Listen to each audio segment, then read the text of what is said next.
je veux dire, il n'y a pas de poésie sans mélancolie et sans musique, quoi. Je veux dire, c'est l'oreille, hein. Non, alors là, justement, je veux dire, on connaît ça, Aragon lui-même, il a déjà écrit un texte, là, je sais plus comment ça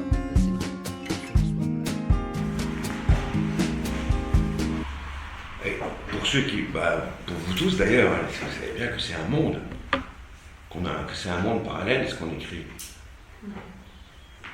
On a la vie, c'est notre deuxième vie. Des fois, ça peut presque devenir la première vie, quoi, en fait. Et je ne fais pas de passerelle entre les deux. En fait, j'ai deux vies. Voilà, je suis sûr d'avoir deux vies. J'ai la vie de tous les jours, et puis la vie de mes livres, la vie de mes histoires. Et c'est deux vies, vraiment deux vraies vies entières. Et je sais qu'il n'y a pas de passerelle entre elles. Voilà. C'est comme... alors une comparaison qui va être vraiment très très bidon, mais comme certains hommes qui ont deux familles et aucune famille ne sait. Un soir, il va chez une famille et dans l'autre, il va dans l'autre, mais personne ne le sait, il n'y a que lui qui le sait. Je pense que pour pas devenir cinglé, je pense que quand il est dans une famille, il faut qu'il oublie complètement l'autre, quoi.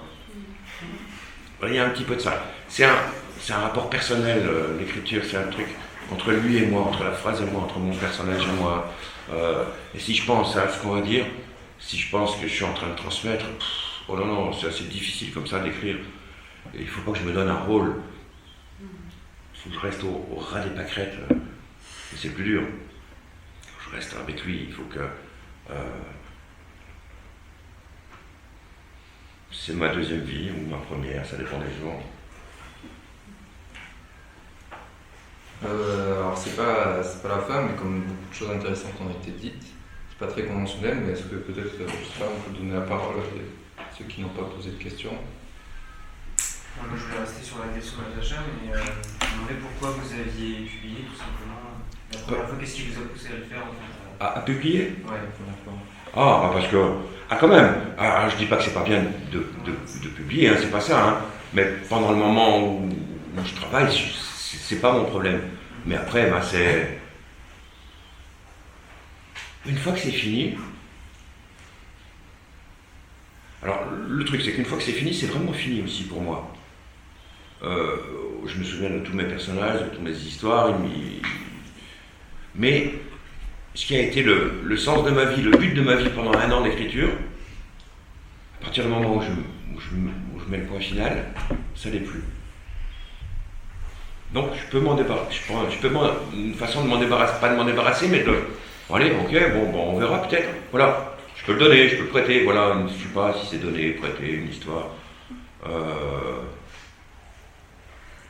Oui, c'est drôle que ce moment, cette année d'écriture, c'est tout pour moi, je vis que pratiquement pour ça, pour ça. Mais une fois que j'ai fini, tout retombe.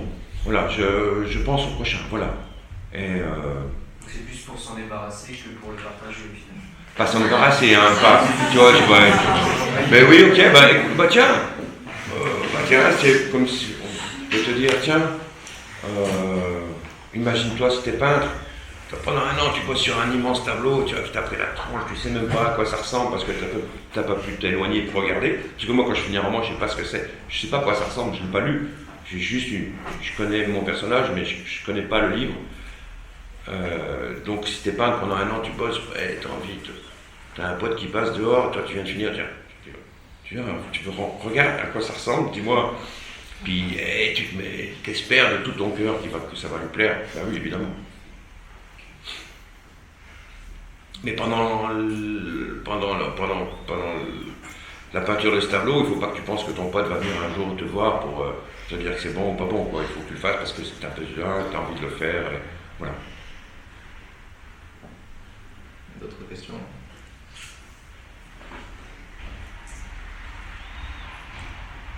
Il y a Irina qui va ajouter. Passage de l'année du soulèvement.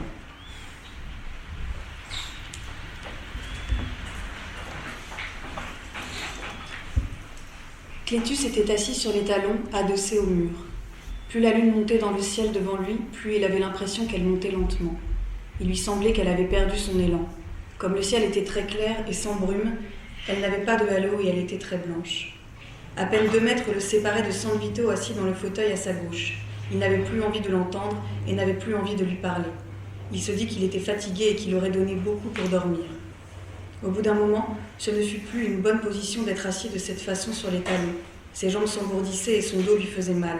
Il posa le fusil dans le creux entre ses cuisses et son ventre et glissa lentement le long du mur, avançant au fur et à mesure ses pieds devant lui. Il le faisait lentement et avec précaution pour ne pas attirer l'attention de San Vito. Il ne voulait pas le sortir de son silence. Il se retrouva assis dans l'herbe et il était bien mieux ainsi. Il ferma les yeux. Il voulut penser au fleuve, mais c'est l'image de San Vito se protégeant le visage qui se dessina dans son esprit. Il rouvrit les yeux en sursaut, mais finalement, en y réfléchissant, il ne se sentait pas aussi touché par cette image qu'il ne l'avait craint. Il se dit qu'elle finirait par s'en aller toute seule, assez vite. Il se dit qu'un jour ou l'autre, quand il marcherait dans la neige, loin d'ici, chez lui, la distance aiderait à rendre les choses et les événements d'ici lointains et irréels. « Alors commence à y retourner un peu chez toi, se dit-il. Ferme les yeux et ne reste pas là. » Alors il pensa aux forêts sous la neige et aux premières branches des sapins, si lourdes qu'elles ploient jusqu'au sol. Il se souvint du renard qui dormait au pied d'un sapin, sous l'une de ses branches, à l'abri du froid et de la neige. Il avait les couleurs de son lit d'aiguilles de pin. Il se souvint de l'impression de chaleur qu'il avait ressentie en le voyant, pour lui-même et pour le renard, alors que la température était tombée en dessous de 0. Il l'avait laissé dormir, le museau posé sur ses pattes de derrière, soufflant des petits nuages d'haleine blanche. En s'en allant, il lui avait dit « Je te laisse parce que tu dors. » L'aube était toujours longue à venir. Il l'attendait dans une lutte acharnée contre son effroi. Quand la lumière se levait dans le ciel, il était à chaque fois saisi par le contraste entre la beauté du ciel et l'effroi qu'il ressentait. Tout le monde autour de lui dormait encore, peut-être pas tous paisiblement, mais il dormait. Ce n'était jamais un jour nouveau lorsqu'il se réveillait, puisqu'il faisait encore nuit. C'était un jour encore relié à celui de la veille, il n'y avait pas le repos de la nuit pour les séparer. Les problèmes étaient toujours là, dans sa tête, aussi neufs et tranchants qu'à l'instant où ils avaient surgi.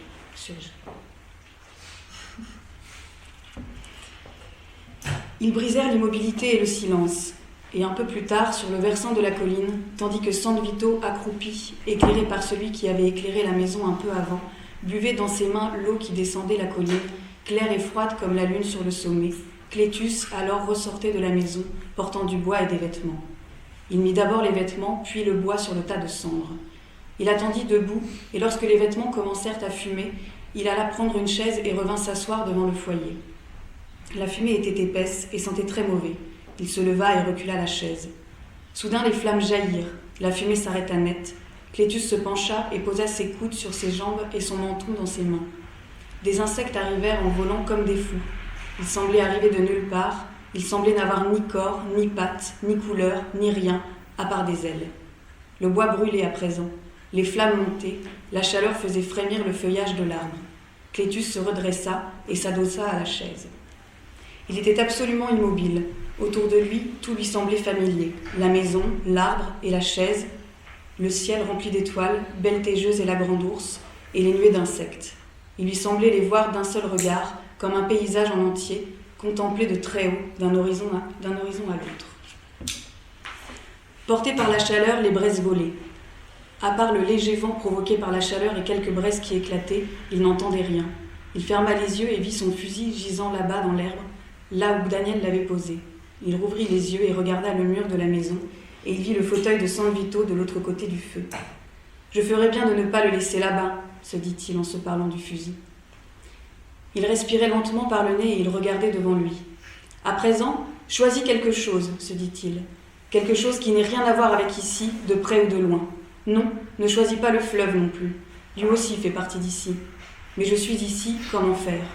Et comme j'ai peur que tout fasse toujours partie d'ici maintenant. » Il secoua la tête. « Non, arrête de penser avec cette emphase, se dit-il, et choisis quelque chose. Dépêche-toi, fais-le avant que le désespoir te mange. » Ainsi il retourna vers la forêt. Il marcha directement vers le sapin, s'enfonça jusqu'aux genoux dans la neige pour soulever avec précaution la grosse branche pleine de neige et voir dormir le renard qui avait la couleur des aiguilles de pin. « Mon Dieu, ça ne marche pas, se dit-il. Je le savais, ça ne me touche pas, ou si peu. C'est tellement abstrait et artificiel. Il ouvrit la bouche pour mieux respirer et regarda à droite et à gauche. « Je crois que j'ai du chagrin, se dit-il, un grand chagrin, un si grand que rien ne peut marcher. » Il ferma les yeux et agita la tête. « Voilà que tu recommences avec ton emphase, se dit-il. Arrête-toi et rappelle-toi de l'église en bois. Ça ne marchera pas non plus, se dit-il, à cause de mon chagrin. On dirait que plus rien ne peut marcher. Et c'est quand même, rappelle-toi comme tu étais vivant. Essaie de bien y repenser, force-toi. » Il n'en eut pas le temps, car soudain, qui précéda l'autre, ses mains ou ses sanglots? Ses mains arrivèrent-elles avant les sanglots, ou bien ce furent-elles qui les déclenchèrent lorsqu'il se cacha le visage dedans? Comment savoir? Il ne le sut jamais. Il se trouva soudain le visage à l'abri derrière ses mains, haletant et secoué de frissons et sanglotant la bouche grande ouverte. Le coin de ses lèvres s'écartait pour sourire avec reconnaissance aux sanglots eux-mêmes.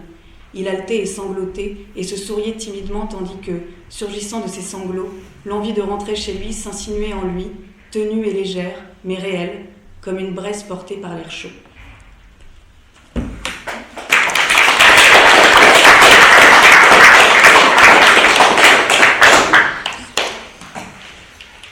Des souvenirs sur ce passage? Ah, non, j'ai découvert. C'est pas mal.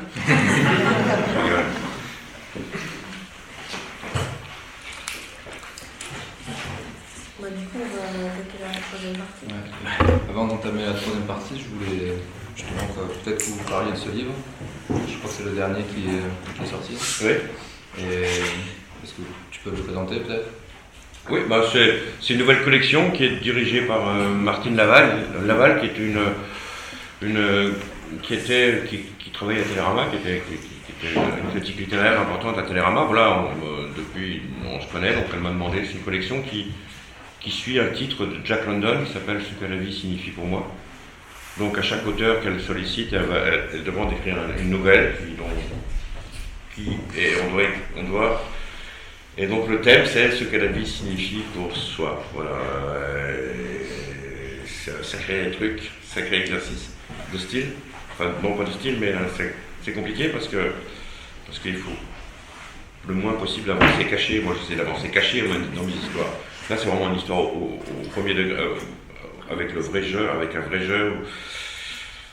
Voilà, ça parle du coup je me suis dit, tiens, pour une fois je vais parler de ma condition d'auteur, quoi. Enfin voilà, ma condition, mon personnage principal est un écrivain, voilà. Okay. Du coup, j'ai une question à ce sujet. Vous parliez tout à l'heure justement de cette métaphore du champ de neige qu'il faut traverser pour continuer, qui ressemble à la vie un peu. Et justement, dans ce roman, il n'y a pas de traversée réelle dans cette nouvelle. Du coup, je me demandais pour vous si la vie c'était une conversation sur un banc. Pas de chocolat. Je sais pas, aide-moi et toi. Je ne sais pas pour vous, en tout cas, parce que vous parliez des traversées justement qui sont récurrentes. Et là, dans cet ouvrage qui est destiné à. Enfin voilà, dont c'est le sujet, il n'y a pas de traversée, mais vraiment un personnage qui s'oppose. Un personnage qui s'oppose. Qui s'oppose. Oui. Non, c'est un personnage qui a renoncé à écouter les autres. Enfin, dans ce livre-là, c'est un peu ce qui guette un peu tous les auteurs, une espèce de. Comment on appelle les gens qui n'aiment pas les gens? Misanthrope. Ouais. Voilà, oui, je parlais de deux vies là tout à l'heure. Lui, il a sa vraie vie où un type un soir a besoin de s'épancher, de parler. Ça, c'est sa première vie. Sa seconde vie, c'est ce qu'il est en train d'écrire. Donc, il se réfugie dans ce qu'il a envie d'écrire parce qu'il n'a plus envie d'écouter le malheur des autres, quoi. Parce que voilà, il a décidé de plus aider. Voilà. Ça parle de ça. Il le paye cher à la fin parce que finalement tout ça rattrape. Mais c'est un peu ce qui nous guette quand on écrit, parce que finalement, cette deuxième vie ou première vie, elle nous retranche aussi pas mal des autres, parce qu'on est tellement dedans que au bout d'un certain nombre d'années, on a tendance à ce qu'elle devienne, cette seconde vie d'écriture soit plus importante que la première, quoi.